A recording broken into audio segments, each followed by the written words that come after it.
aku ora nek nganti ora sida dadi senopati kowe tanggung jawab. Mundur.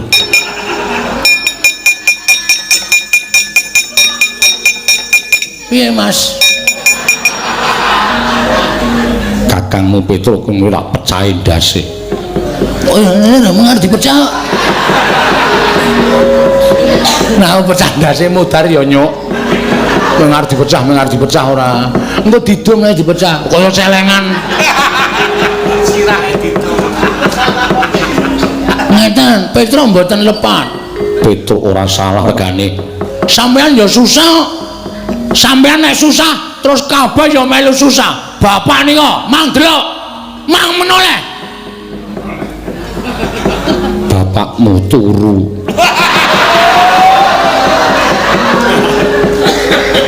Mer. Hei. Wah, antek sirahmu. Gugah wong tuwa kok nyuwara sro banget ning kuping. Melek. Iki. Lagi entas e. Mau ya merem e, Ndara Janaka nesu. Sebabe Petro membo Ndara sapa? Abimanyu nyuwara Ndara Abimanyu Ndara Janaka kaget. Terus Petro ditutuki sirahe. Sing ngakon nyuwara Ndarama Abimanyu wis ora ana. Iki nek krungu tembung Abimanyu kowe nangis kok dadak nyuwara padha Ndarama Abimanyu. Kapok. Kowe meneng bae apa? Aku urusanmu. Iki anak sapa ya? Ambo. Oh iya udah anak Semar terus. Iya. Nene tekan sesuk-esuk bae udah anak Semar. Ya. Semar ngopo-ngopo rasa ditulungi. Ha iya. Mun kon jukuke wedang rasa jukuke wedang. Ya. Sak ora dianggep anak kok. Petro, dalem sesuk meneh ora kurang ajar. Kowe isih kelingan. Abimanyu ora wujud wong. Abimanyu dirancap dening Kurawa.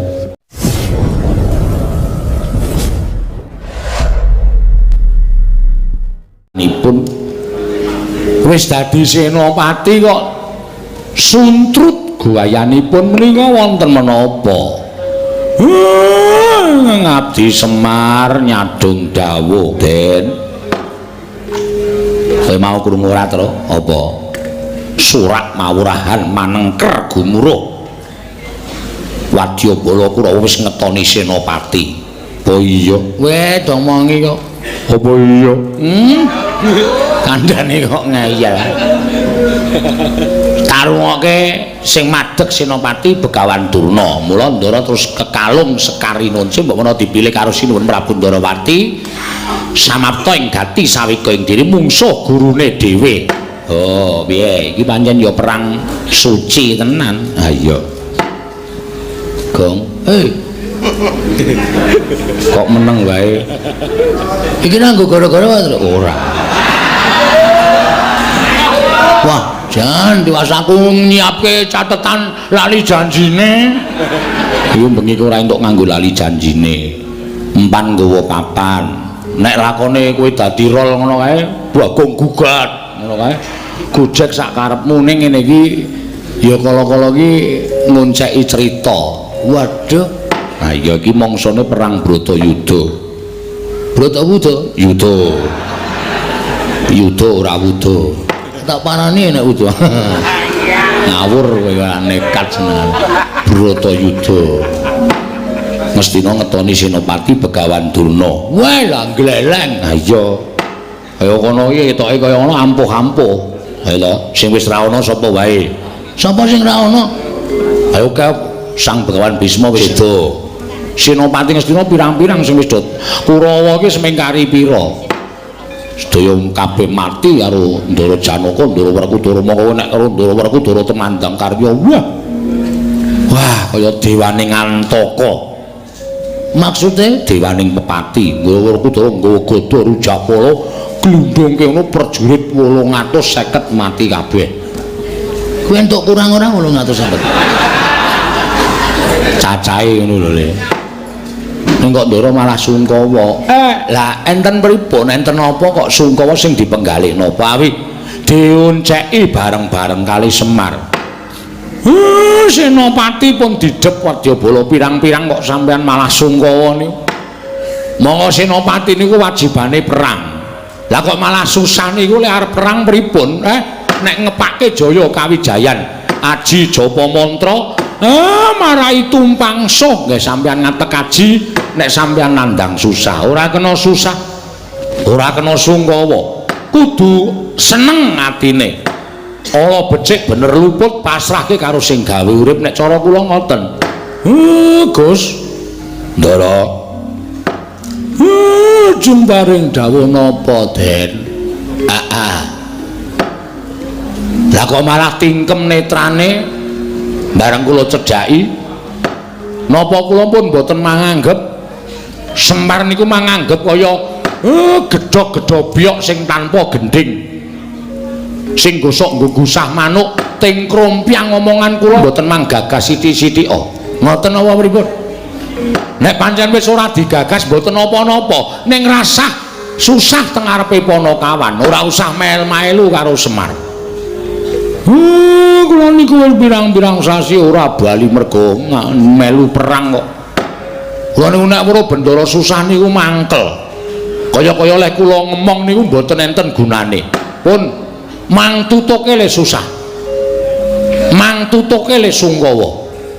Pirang dina le ajeng sungkawa. Men perjurit do mati kabeh. Ndara Janaka ora rampung gone sungkawa. Monggo.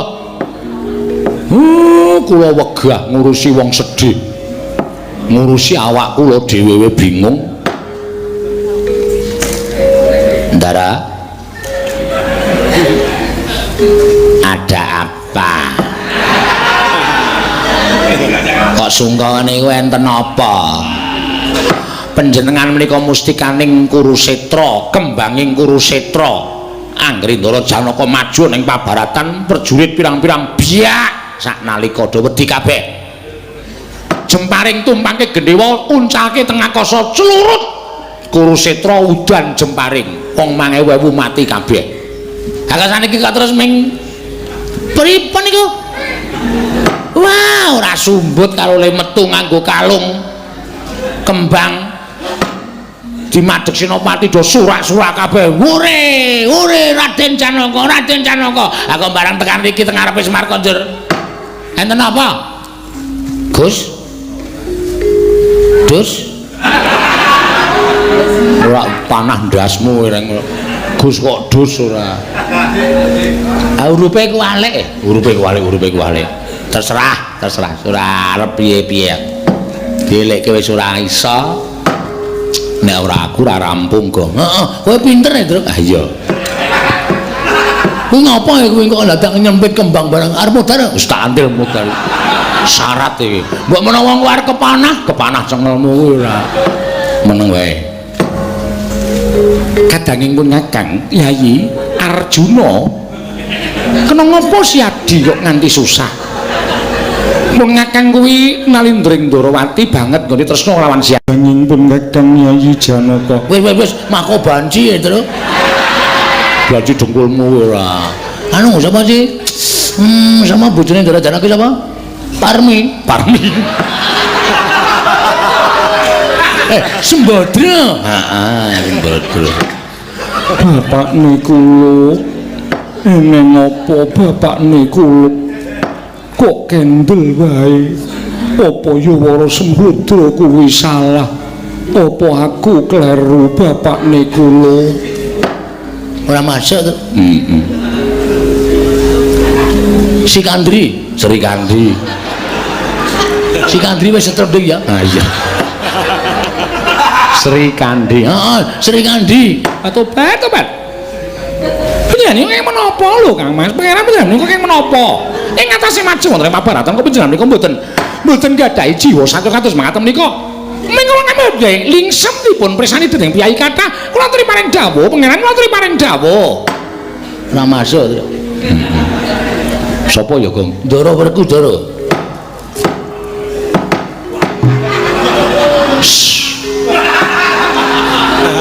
Kok kaya bojoku nek nguyuh. Lah tempiling ora. Mau Takone kon ngeterke nguyuh malah digusah. Lho digusah piye? Tak rungokke saka njaba. Wah aku kon ngalih iki. Dan suarane ngono kuwi kok. Kuwi ora. Wah. Kaya bis. Wah. Jelampor. Jlamprong, jlamprong. Wah, adikku bocah bagus. Aja sedih. Yen kowe sedih aku melu sedih. Jarwo. Wah. Jarwo, kurang gede. Wah. Rada antep sithik. Wah. Gede sithik to. Hah? Gede sithik wis ra iso. Dutel-utel. Mune piye? Aku akon gede sithik. Ora iso. Dutel-utel. Iso engko. Padake kowe culcul cengelmu ya. Dutel-utel ya ora piye-piye.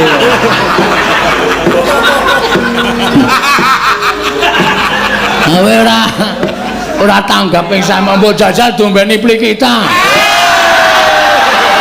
Wah. Orang ya kualek kok.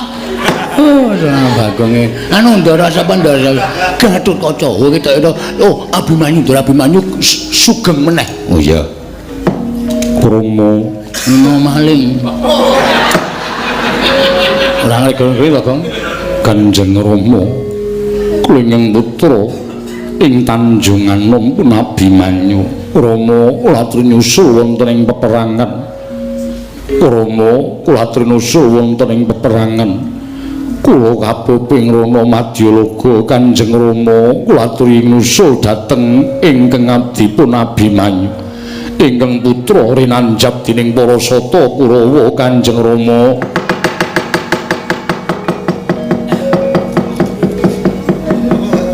Petro.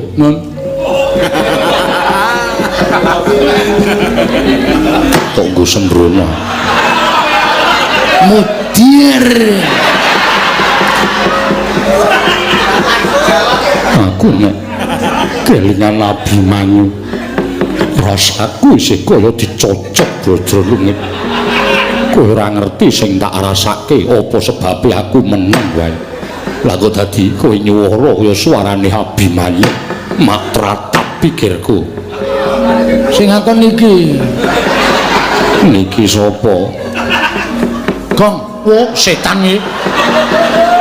Gong. Wo malah nang angkringan iki kok. Lagi pesen es teh.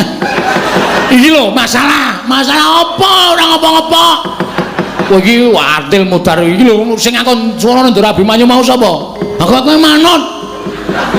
Iki nesu tenan Gong, aku wae iso ora nek nganti ora sida dadi senopati kowe tanggung jawab. Mundur.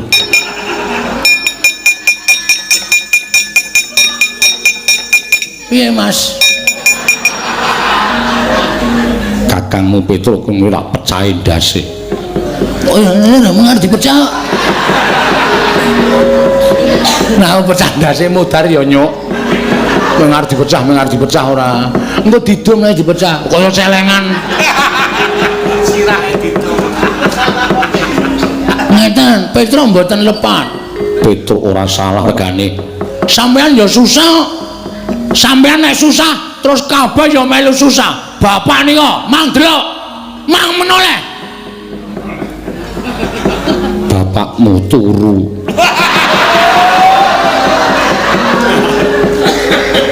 Mer. Hei. Wah, antek sirahmu. Gugah wong tuwa kok nyuwara sro banget ning kuping. Melek. Iki. Lagi entas e. Mau ya merem e. Ndara Janaka nesu. Sebabe Petro membo Ndara sapa? Abimanyu nyuwara Ndara Abimanyu Ndara Janaka kaget. Terus Petro dicucuki sirahe. Sing ngakon nyuwara Ndara Abimanyu wis ora ana. Iki nek krungu tembung Abimanyu kowe nangis kok ndadak nyuwara padha Ndara Abimanyu. Apok. Kowe meneng wae apa? Aku urusanmu. Iki anak sapa ya? Ambo. Oh iya udah anak Semar terus. Ya. Nene tekan sesuk-esuk wae udah anak Semar. Ya. Semar ngopo-ngopo rasa ditulungi. Ha iya. Mun kon jukuke wedang rasa jukuke wedang. Ya. Sak ora dianggep anak kok. Petro, dalem sesuk meneh ora kurang ajar. Kuwi isih kelingan. Abimanyu ora wujud wong. Abimanyu dirancap dening Kurawa. Nganti wujude kaya landak.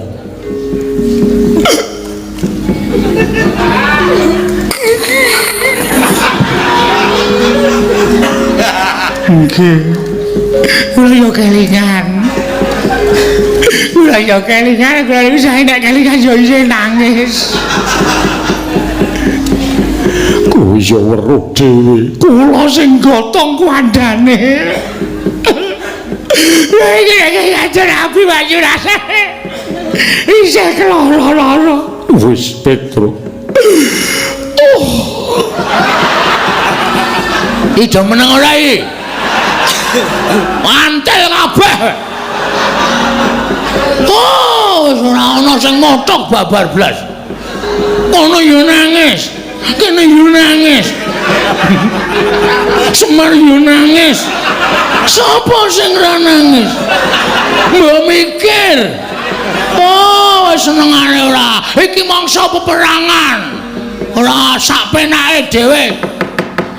Sampun cekap semanten ndara. Ampun diterus-teruske. Iya. Semar. Non Semar. Mar,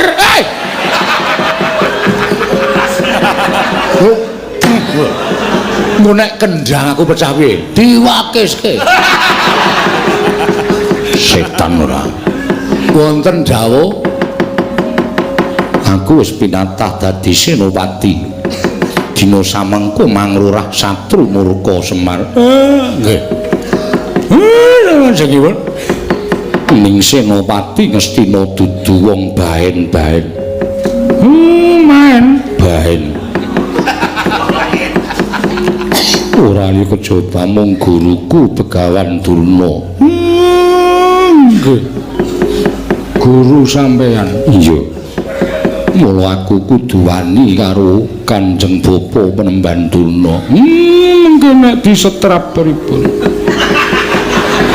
Mergo gurune wong main ngelmu dateng panjenengan. Sebab nek ora mboten menggok ngiwa mengke saya adoh. Ora nyambung ya. Andel ora.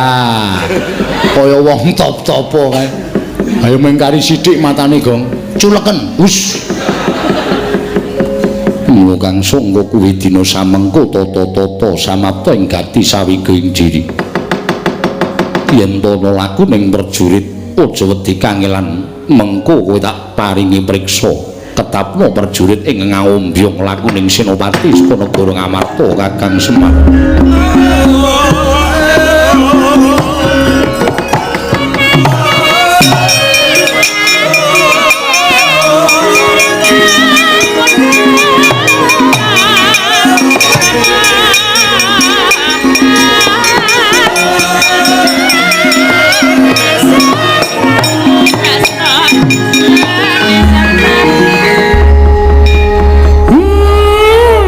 Sendika ndederek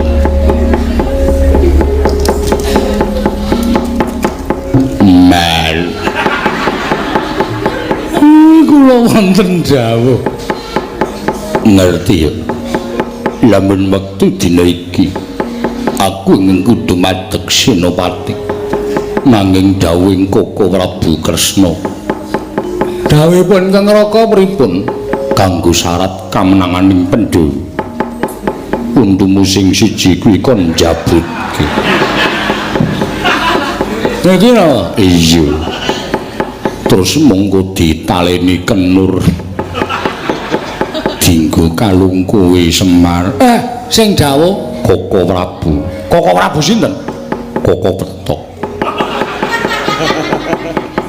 Syarat liyane napa mboten wonten? Ora ana, kudu kuwi Kakang Semar.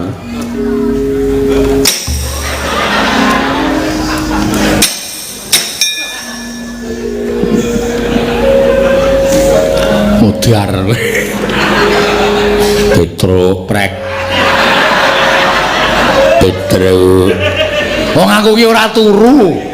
Aku ki ora merem. Kok tetep nekat. Petro. Wonten dawuh Ndara. Ndara Janaka. Iya, Petro.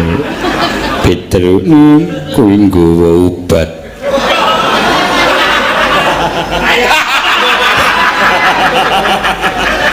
Kersanipun sing pripun? Mosok lali karo aku Petro. Petro Dimas Negula. Kula wonten maring dawuh menapa, Ndara? Sene men dituruti wae. Lho ndak bingung nek ora dituruti. Petro kuwi isih nggawa sing sak bungkus isi lulu. Ngesake menika iya. Samenika mindak. Oh ya wis. Rasah wae Petro.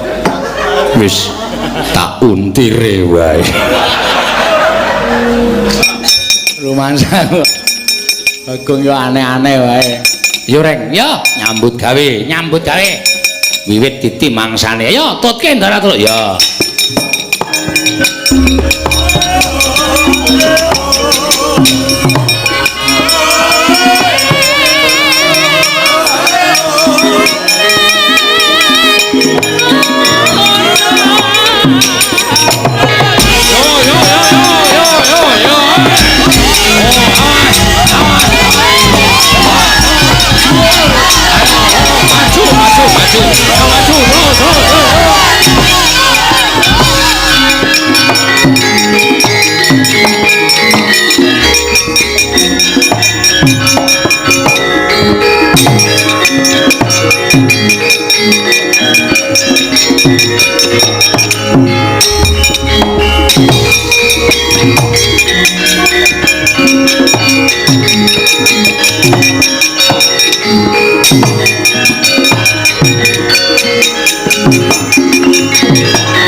Peperangan wis wiwit Petro. Empun, wes ket mau sampean le teko telat. Loh, telat piye? Ya sampean ora ngerti wiwitaning peperangan kok. Wah, kaya ombak gumulung lorot. Mriki wadyabala ya pirang-pirang grutuk, campuh teng tengah.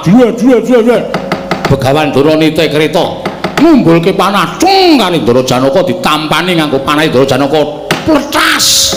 Sing pletas sapane? Panah itu gel. Aku gak nek sembrono. Ki wektune serius. Lho, aku ki takon. Lah nggih. Lah terus kowe mlayu ngopo? Ndara Janaka sajahe kecipuan. Niki ketoke Ndara Janaka nek ora dibantu kali sampeyan nganggo nuwun sewu penggalih sampeyan pemikiripun Sinuwun Prabu Ndarawati niku mengke mboten badhe sae kedadosanipun. Ngono Petro nggih. Werkudara, nggih. Jroning Mahabharatan kae kowe weruh to? Wah, weruh apa? Kae lho. Ana Nalindra nitih gajah. Glelang gleleng saben jejere geger dheweke ngeduh, saben jejere geger dheweke ngeduh. Sapa kae? Kae jenenge Prabu Permeya. Prabu Permeya. Iya. Gajahe kae jenenge Gajah Hestitama. Terus kowe nggawa gada. Gajah karo ratune kae kepruken gada men mati bareng. Wah, iya. Sabanjure kowe mangkat mateni Prabu Permeya karo Gajah Hestitama, Petro entuk gawean. Gawean kula napa? Bagong nek ndi? Gong. Rene. Ngapae? Ana gawean. Sedina pira? Lho. Iki gawean kewajiban perang kok sedina pira? Sinuwun Ndarawati sing dawuh. Ana engken napa Sinuwun? mengko yen Werkudara tok sawang iso mateni gajah karo ratune kae bar pisan mati. Nggih. Kowe dawuh karo prajurit Ngamarta. Sing separo sing luwih sithik kon bengok Hesti Tama mati, sing separo sing luwih akeh kon bengok Asatama mati. Sing separo sing sithik bengok Hesti Tama mati, sing separo Asatama mati. Paham, Gong? Paham. Sing akeh kon bengok Hesti Tama mati, sing sithik kon bengok Asatama mati. Kuwalik. Sing sithik sing bengok Hesti Tama mati, sing akeh sing bengok Asatama mati. Oh nggih, nggih. Kleru tak pecah sirahmu kowe. Oh nggih. Wah kok le berat ta iki? Ning perkara bengok kok totoh nyawa to. Werkudara? Nggih. Mangkat saiki. Yo, jangkae.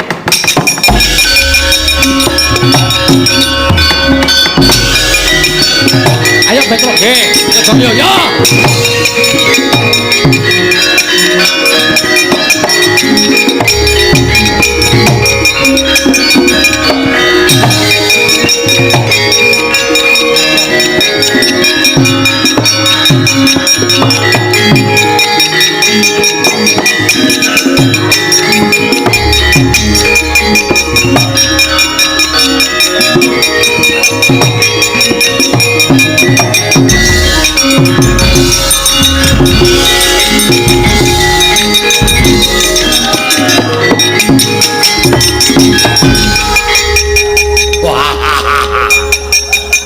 Ayo, ora ngerti karo Prabu Permaya.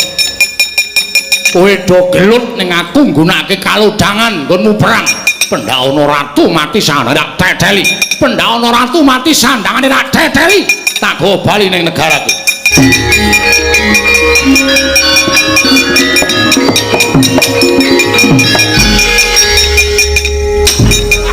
Wis. Niki lagi muni. Wis gelem bisa dicocok. Gong, ayo. Oke.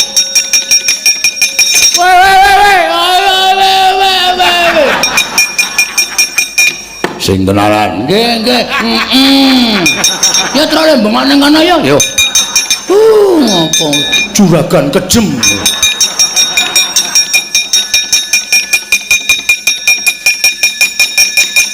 Asatama mati, Asatama mati. Hesti Tama mati. Meninggal tadi pagi. Dikebumikan di Kuncen. Iki ngopo iki, Gong? Tuh, Ndara Werkudara rene. Tak tendang lho, Tru. Ngundang ora tekan ngono. Asatama mati, Hesti Tama mati. Asatama mati, Hesti mati. Asatama mati, Hesti mati. Yakin Hesti Tama mati, Asatama mati. Hesti Tama mati, Asatama mati. Hesti Tama mati, Asatama mati. Hesti Tama mati. Asatama mati.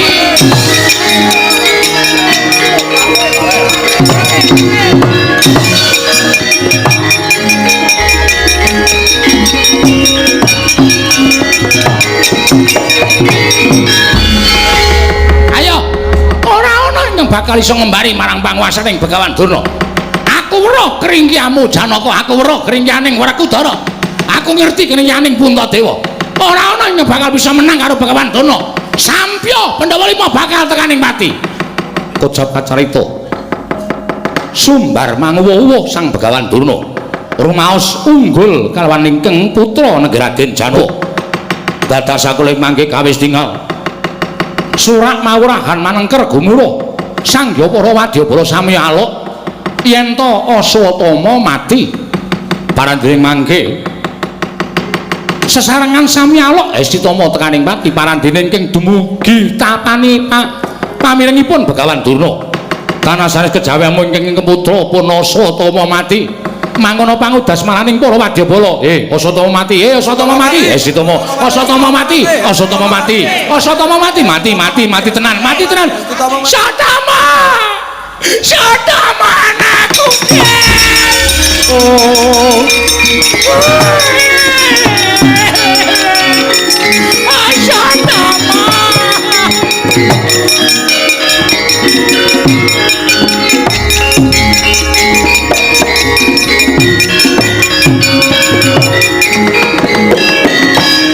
Satama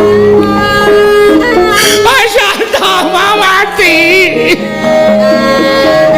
kowe anakku Gen kowe kayaku siji-sijine Begawan Durna tangeh tumindak kaya ngene yen ora goleke kamukten karo kowe Satama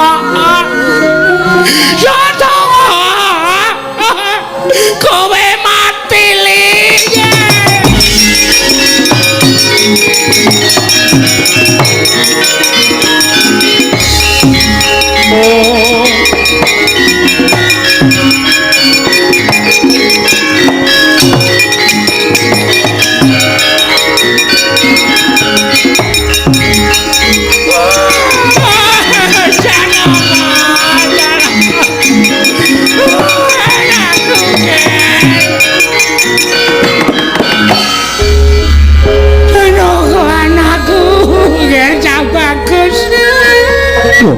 Jawab Bopo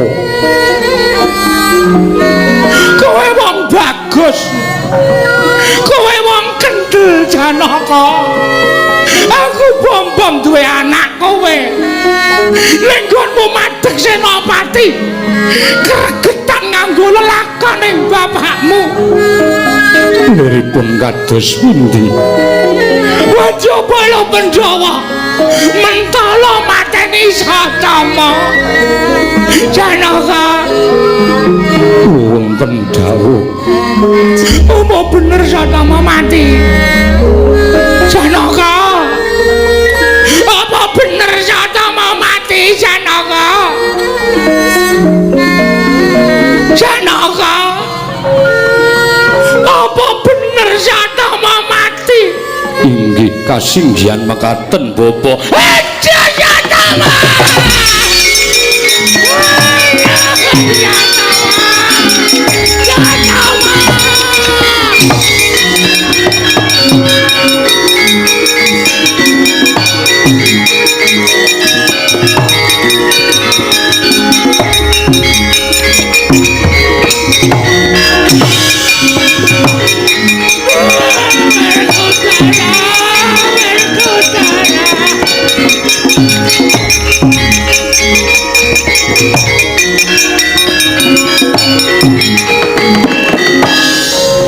Werkudara anakku Gen anakku sing tak tresnani Werkudara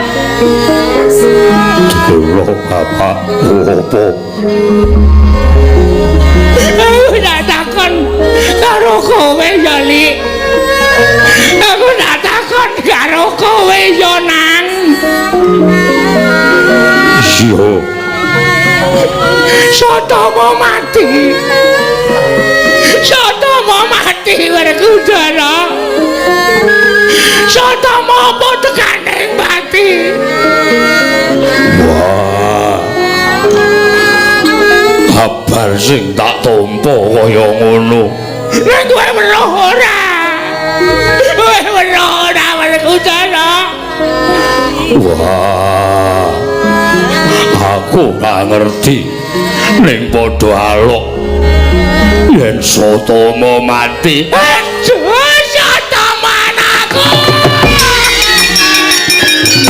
aduh Satama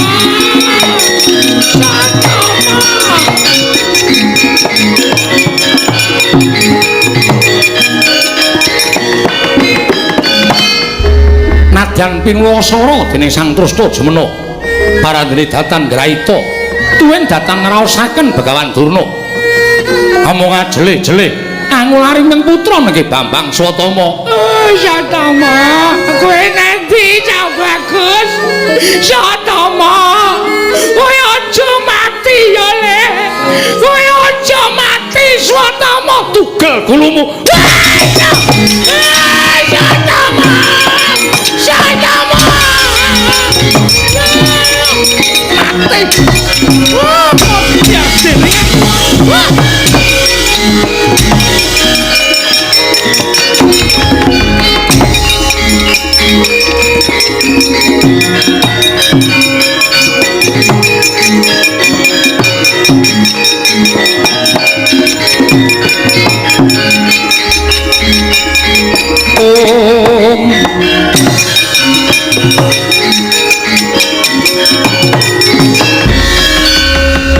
Surak mawurahan manengker gumuruk samya alok yen to Begawan Durna gugur madaning pabaratan sinabet curiga jangganing dening Sang Trusna jumena tugel tel mestaka diku bal-balan dipun soraki sangganing para wadyabala sak Tegal Kurukasetra nglumpruk tanpa daya Sang Duryudana Bapa Durna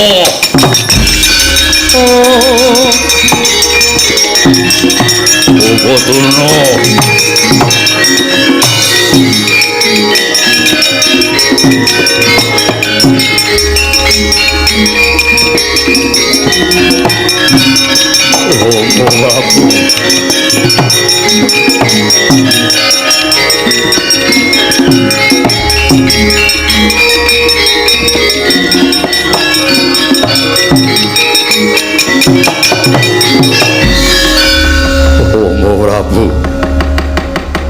Bersasap sampun pupus bayu kang tapis mboten nggadhahi kegiatan menapa Rama Prabu mboten mangertos lampan Tegal Kurukasetra kula ngertos nggih kula ngertos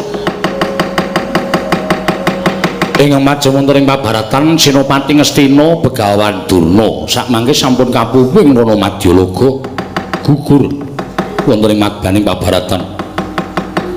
Kula sampun matur wangsul wangsul pitungane wong perang menika namung menang menapa kalah. Dipun getunana boten badhe gesang malih Begawan Durna sampun titi wanci pinesti telas tulising pandhita ing Sukalima. Kula sampun boten nggadhahi kegiatan. Kula sampun boten nggadhahi kegiatan Rama. Kula sampun boten nggadhahi kegiatan tasih nggih. Ingkang Rama ing Mandaraka nggih. Kula aturi lenggah ingkang jejeg anak kula ing Astina.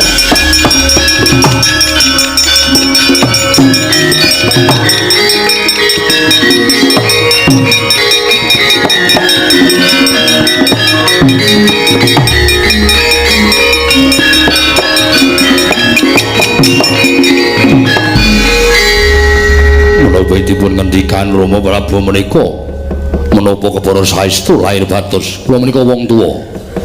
Kula nek matur ora bakal mencla-mencle kaya banyu tumumpang godhong sentrik. Kula menika ngrumangsani wis titip daging stampel getih setetes. Kamuktenipun anak kula Banowati menika badhe kula totohi nganggo bandaning salya ingkang larang dewi inggih menika nyawa kula. Menika saestu. Prepatukan Prabu Mbata pitados samangke kula aturi nengga wonten ing madyaning Tegal Kurukasetra namung keparenga kula nyuwun wekdal sawetawis. Rama Prabu badhe menapa? Kula nyuwun wektu sedina mawon kula tak bali teng Mandaraka. Kula tak pamit Kalistyawati nggih Pujawati. Rama Prabu samenika sampun surup surya binjang-injang kula kudu kepengin Rama Prabu sampun ketingal nitik rata Kasinopaten. Menawi ngantos benjang-benjang kula menika mboten ketingal wonten Tegal Kurukasetra kula aturi ngasta obor Mandaraka kula aturi besmi. Matur sembah nuwun kula nyuwun pamit nggih. Sembah kula ingkang ndherekaken Jengkar Patuko Rama Prabu ing Mandaraka kula nyuwun pamit titip anak kula Banowati. Titip anak kula Banowati Rama Prabu kedah unggul madyaning pabaratan inggih kula badhe budidaya nggih.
Rano semobang pangaruno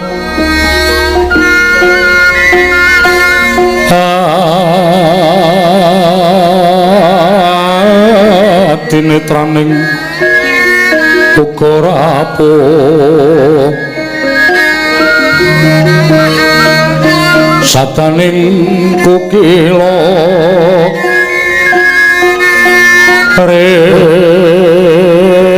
ringkane kara saketer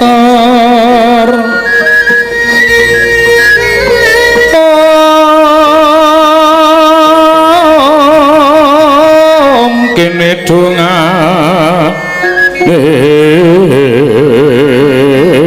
engkong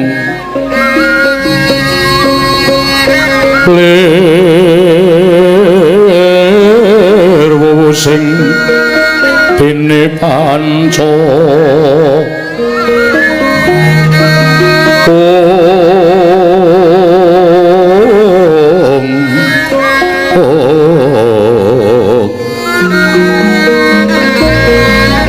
Ketoke ngayam wana mrak mangwuhing pagakan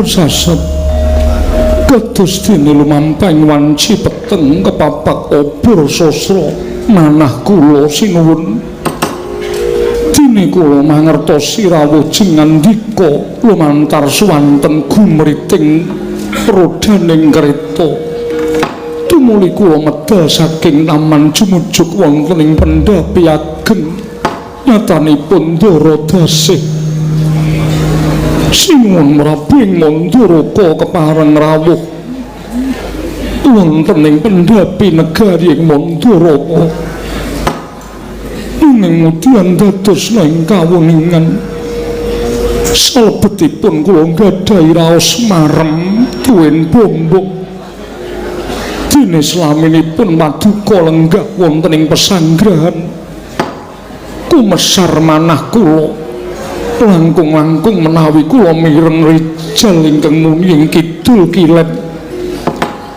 ujaring para sepuh menika sasmita ingkang boten sae namung kemawon mugi-mugi sedaya menika kala wau boten mujudaken satunggiling perlambang langkung-langkung kundur paduka menika ugi boten mujudaken satunggiling perlambang tumrapipun Setyawati inggih pun Pujawati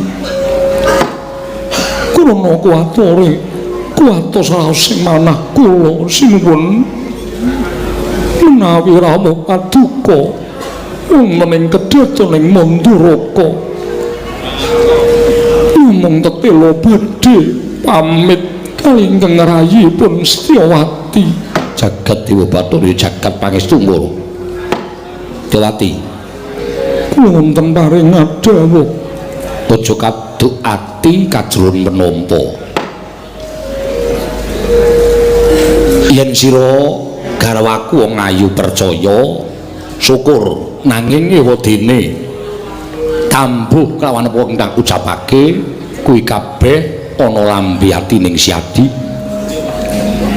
nggonipun Kakang kundur marang negaring Manduraka iki ora ana ingkang dadi sabab sarta jalarane lan ora ana ingkang keduga nyurung Loteng Manduraka daya-daya tilik marang kedhatoning Manduraka kejaba mung rasa kangenku nadan satemene umure salya wis ora bocah meneh wis ora enom meneh upama aku ngaturake rasa kangen mesti wae akeh sing padha geguyu lan padha kelisikan dene sak yuswaku kok isih ngucap rasa kangen monggo tumrap Prabu Salya ing Manduraka wong duweni rasa tresna kuwi wong sing durung ditunggalake tegese durung hanjatu krama marang sawijining kenya nanging wis padha nyambung kelawan tresna asih kuwi akeh-akehe tembunge mamet prana tembunge memalat sih yen wis manjing mapan ana ing bali wisma padha-padha nglakoni bebrayan kuwi tembunge tresna asih wis suda luwih-luwih wong sing bebrayan wis cukup umur kaya pun Kakang lan Siadi kuwi mongko wis keladuk yuswa kuwi anane mung sarwa njaga siji lan sijine sabab wis ora ana tembung garwa sing ana mung kanca urip nanging kok rasane pun Kakang ora kaya sagedhagan iki tresnaku kok kaya dene nalika aku ketemu karo kowe sepisanan rasa kangenku kok nalika kaya aku pisah lawan Siadi sepisanan ingkang kawasa ngrabasa marang telenging ati temah kanyut kalimput kaprawasa rasa kangen sinuwun nadyan tembung paduka dipun damel-damel kados mekaten nanging kula mboten badhe pangling kula mboten badhe saged anampi jaran renguning pasemon benten kaliyan nalika ngasokake Santandha sih tresna kaliyan kula wis to aja mbok gagas ya bener pasuryaning pun Kakang kuwi beda karo nalika aku ngandhake rasa kangen dek biyen wong ya wis letih pirang-pirang taun sing jeneng wong ki saya tuwa pasuryane saya beda mula ora jenengane Jawati wonten paring adawa sira Siadi isih kelingan nduk nalika Siadi gaweke kelawan pun Kakang wujuding ya kuwi rujak Siadi nalika semono gawekake pun Kakang wujude rujak didahar bebarengan tekan sepene aku ora iso lali kaya ngopo to rasane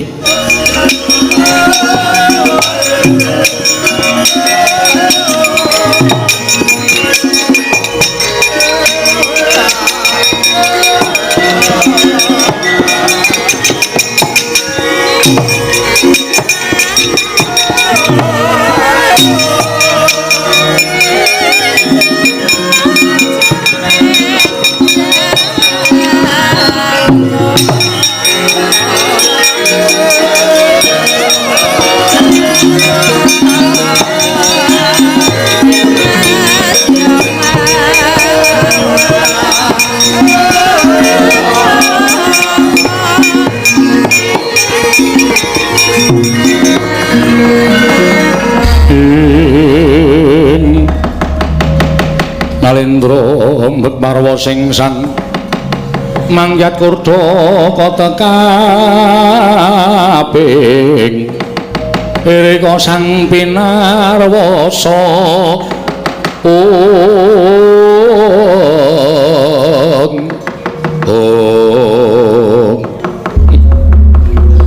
piye nggonku ngolah ukara aja nganti kowe ngerti Setyawati apuranen pun Kakang nganti aku ora waloka karo kowe nganti aku ora iso jujur karo bojoku sing tak tresnani kowe ora ngerti yen to sak bejagong iki sak bejagong sing sepisanan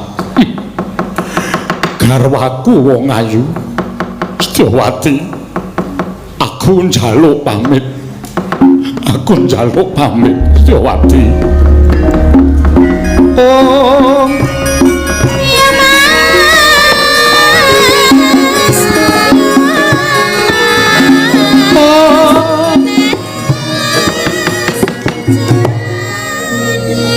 ora pun Kakang paripaksa aku kudu maju ana babaratan tresnaku isih cumondhok ana ing atimu Setyawati wong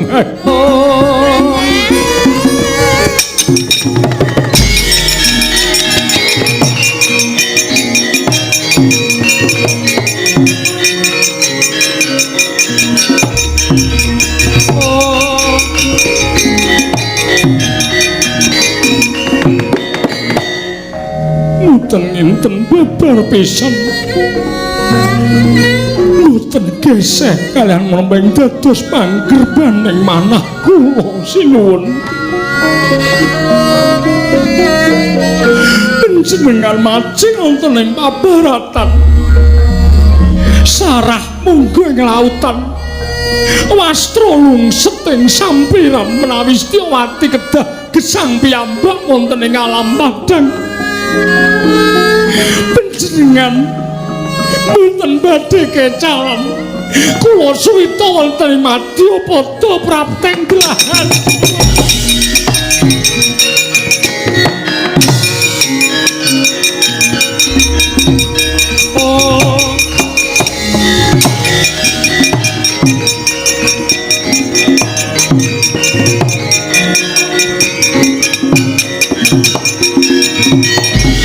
Ampuk perang rame Sang Prabu Salya. Inapit ingkang ngrayi Raden nalika semanten patih Trasta Kedhu ingkang majeng wonten pabaratan ngamuk punggung Suratamtaha Nirbaya Nirwikara parandring mangke kapuping rono Madyalaga. Mulat Sang Prabu Salya sigra ngaglah ana ing tengahing pabaratan manjing wonten ing saknginggiling rata Sang Tateng Mandaraka Prabu Narasoma.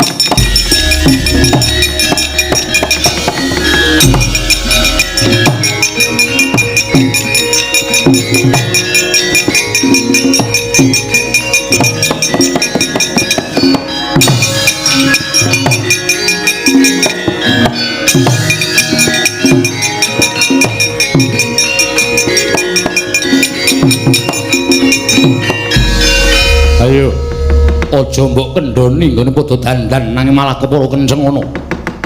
Apa mbok anggap Senopati Ngastina wis ludes iki Narendring Mandaraka Prabu Salya? Anak-anakku Pandhawa, sapa sing kira-kira wani mungsuh Narendring Mandaraka? Apa kira-kira kowe padha bisa ngungkuli kadigdaning Aji Candra Birawa panguwasaning nata ing Mandaraka, he para Pandhawa?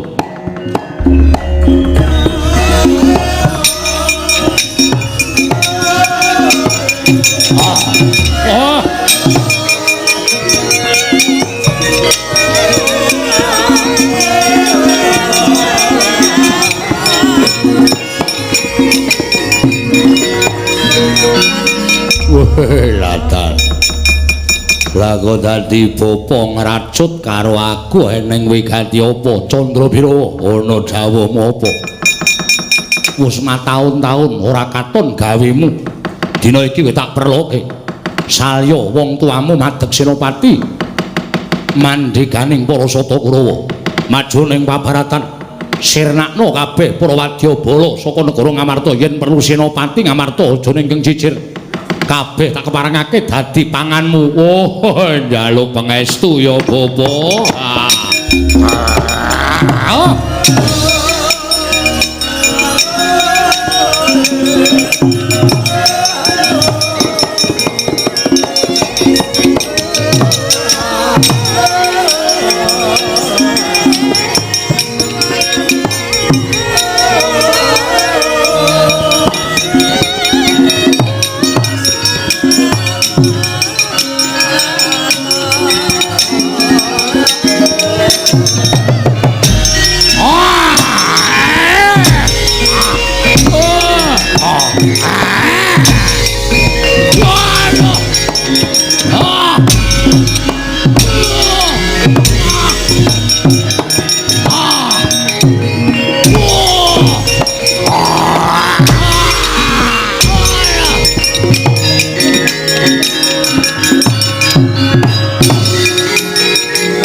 Aji Candra Birawa nalika semanten wujud yaksa setunggal menawi pinerjaya saben rah ingkang tetes wonten ing Bantala dadi wujud yaksa saka 1 dadi 5 10 50 100 500 Tegal Kurukasetra kebak Candra Birawa.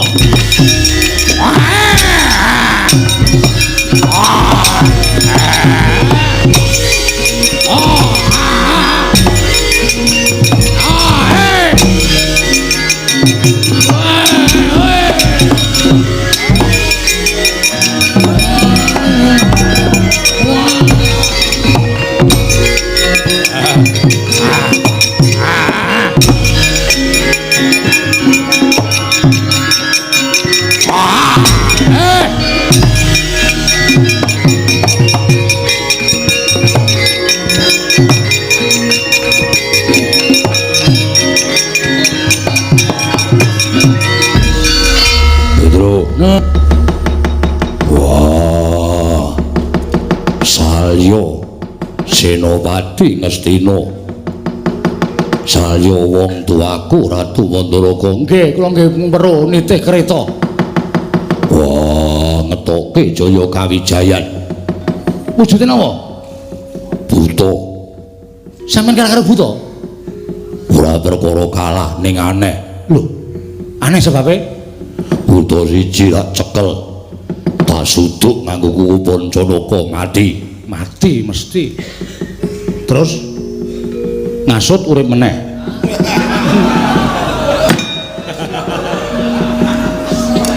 Karep kula niku lho, sir kula niku ora serius terus. Kula metu niku dienggo mecah suasana. Kula serius terus niku ya kesel nonton. Brewet. Buta hak suduk nganggo kuku Pancanaka. Terus buta mati. Terus wah, ora kanthi kanyono-nyono. Saben getih tetes ning bumi dadi buta meneh.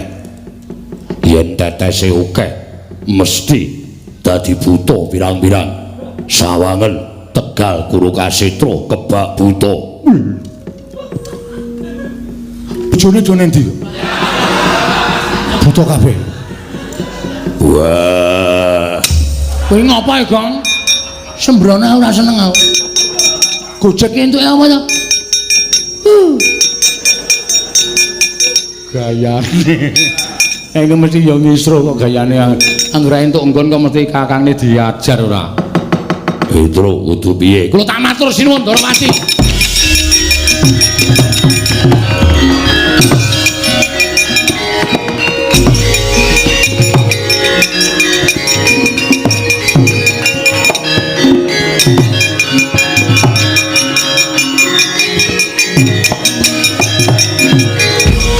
Matur sinuwun Darawati. Petra ana apa?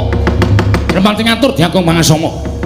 Kula nampi panjenenganipun Ndara Werkudara ingkang sanget majeng pabaratan mboten kanthi kangana Ndara Werkudara pinanggihan wujuding buta.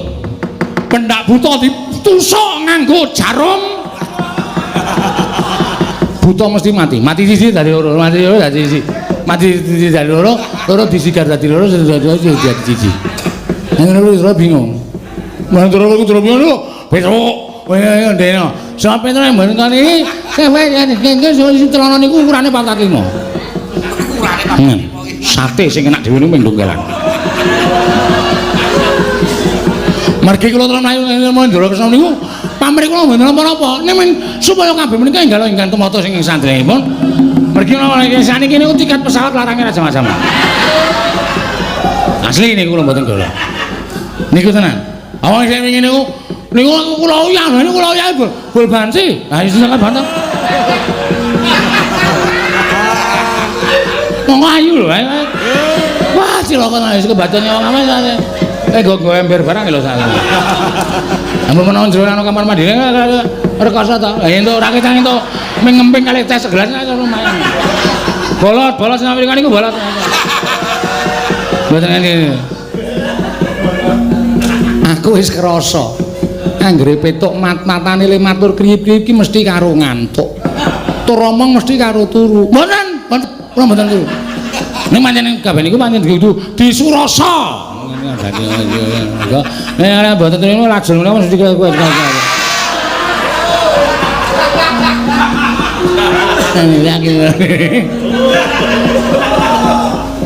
Setan tenan.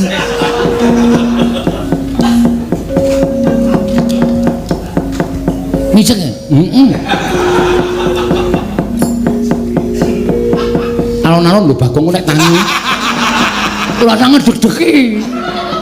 Nek arep ditempelke kok alon-alon ora. Lha niku nek nempelke ora tau alon-alon. Langsung atempelke ngono mbok bener mbok ora langsung tak tempelke. Ming nganggo anu apa jenenge iki pembedhekan batin. Kene iki mesti. Napa sing ngesan? Mboten napa-napa.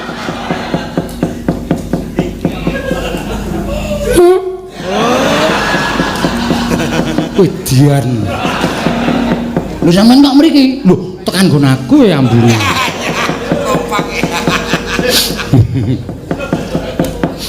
Pun ilang kok? Iya. Isih kok. Wah, irungku buntet kaya. Nyun ngapura. Bagong iki digugah iki. Tak gugahe. Ngayalake ora ngayal. Wah. Melek matane. Nyambut gawe. Kantane do tlutur kok merem. Dumegen jare ra melu tlutur kok njur karo merem. Mikir bayar tukang kowe ha. Melek. Kaya kadal. Enten Prabu Salya ngetokke pusaka. Lho, pusakane apa? Saelingku ki Rama Prabu Salya ki ora duwe pusaka apa-apa. Wonten buta metu siji jedul. Kepethuk Ndara Werkudara. Ali Ndara Werkudara diajar. Candha awake tusuk kuku Pancanaka bles buta mati. Lah kok dadak wadulaku nek butane mati. Mangke riyen durung rampung critane. Saben getih setetes-tetes wonten Gantala Des. Melek tru. Sik tak raup sih. Aku abot tenan iki. Nglakoni abot tenan iki. Wah. Piye mau saben buta di suduk nganggo Pancanaka piye? Ditusuk. Suduk karo tusuk padha wae. Bles. Wah. Mak bles nggih. Lagi separo Ali Ndara Werkudara dinat kesisan. Ben nekat kok. Wah. Kulo ya tok abane saka. Kabeh sisan Ndara. Yo. Butane terus mak pecicil. Mati. Glecak saben getih tetes tiba teng Bantul niku judul buta. Tegal Kurkasetra kebak buta sakniki Ndara. Lah dalah.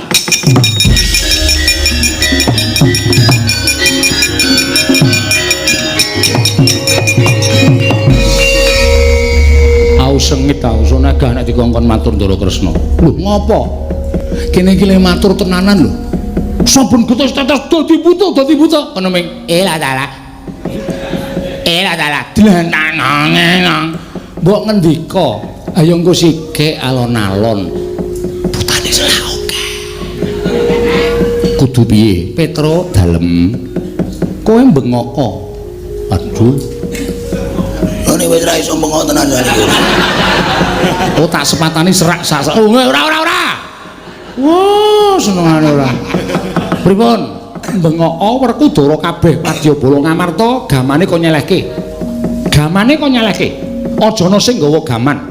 Yen gaman diselehke buta kae ora bakal mangan sapa-sapa, ora bakal mula sora sapa-sapa. Ngono kuwi karo Bagong kuwi. Oh nggih.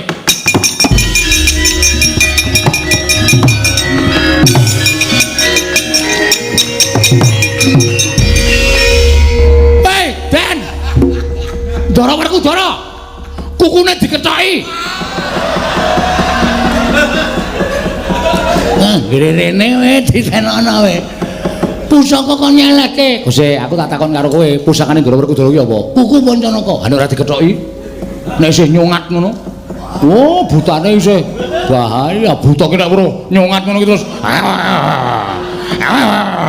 Terus raup. Oh, aku ora ngerti kok. Lama. Aku tenan pusakaku anggere aku pusakaku sik nyungat. Buta ngomah ki gegeri kae. Wes ora karo-karone ganti sandangan. Saka kathuk dawa kang gondrok. Ora nang butane. Lan aku kok ora ya, Truk. Ha sajae wis ora seneng karo kowe. Nganti tak tawak-tawake tangga teparo. Gapure wae.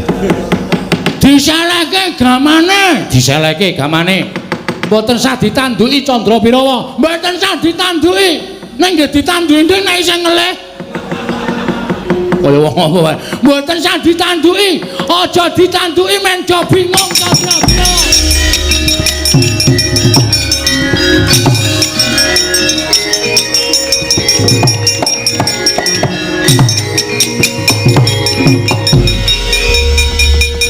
Surak mawurahan sanggaring para wadyabala sigra seleh dedamel Nalika semanten bingung liwung sangganing para yaksa Candra Birawa. Mula datan wonten ingkang ngasta wujuding gegaman.